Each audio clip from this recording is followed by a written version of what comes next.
Hi my YouTube friends, and welcome back to my channel. I'm Dee. Today we're going to be talking about how you can build a counter for pennies, a table for pennies to hold some of your equipment. So we're going to show you how we did it. We're going to show you the materials, and then we're going to explain how we did it, and then we'll show you the final product, and then you can determine how you would like to use it. So if you're interested, stay tuned. And if you see one little thing that you focused on that is helpful to you, please thumbs up and like below. And we are going to get this ball rolling. And what are we going to do? We are going to knock it out of the park.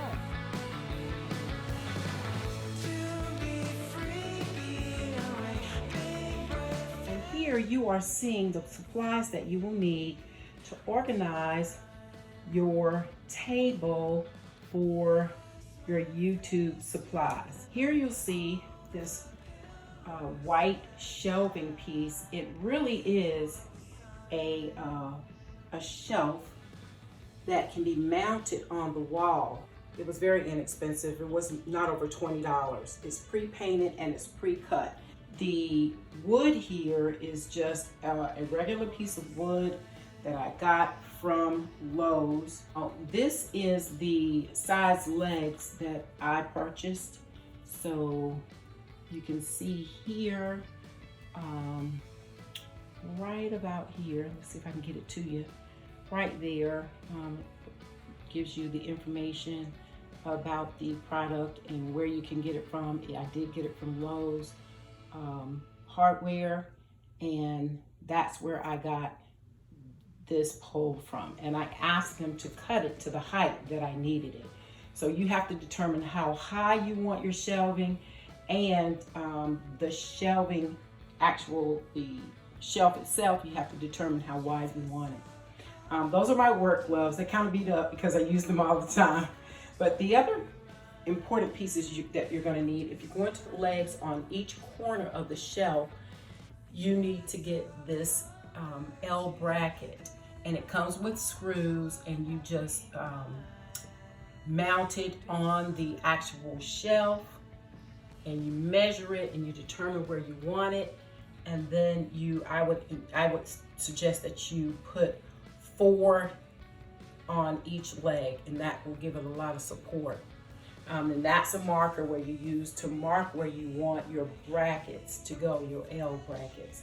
And of course, just any paint that you have. This right here is just some semi-gloss paint, and I got semi-gloss paint because the shelving itself has a somewhat sheen on it. It's not very high gloss, but I wanted it to match as much as possible. Of course, that's my paintbrush. You want scissors because the last piece is not required, but I suggest that if you want to keep your floor from being damaged by the legs that you put on your shelf, come back with some sort of covering on the bottom of those legs. And I'll show you all the finished product, but I just wanted you to see the items that you will need to make the shelf. I'll show you the finished product momentarily. Let me know if you have any questions, comments, concerns. Please don't forget to subscribe and make sure you activate that bell so you will know when I upload new material. All right, so we'll be back with the finished product. So my YouTube friends, I have completed the construction of the equipment table that will go into my YouTube filming room. I really like it. I have it upside down because I'm trying to allow the legs to dry. As I stated earlier, I did not have to paint the top of the table because it was pre-painted. I added this velour material that I showed you earlier on the bottom of the legs of the table because I don't want the wood to scratch up the surface of my floors. I have hardwood floors, and I chose to construct this in a separate room bed so that way I wouldn't incur any damages. However, I will turn it right side up momentarily when the legs dry, and you can see what it looks like. I'll probably have it in the YouTube space, so hang tight. Okay, my YouTube friends, this is the completed project.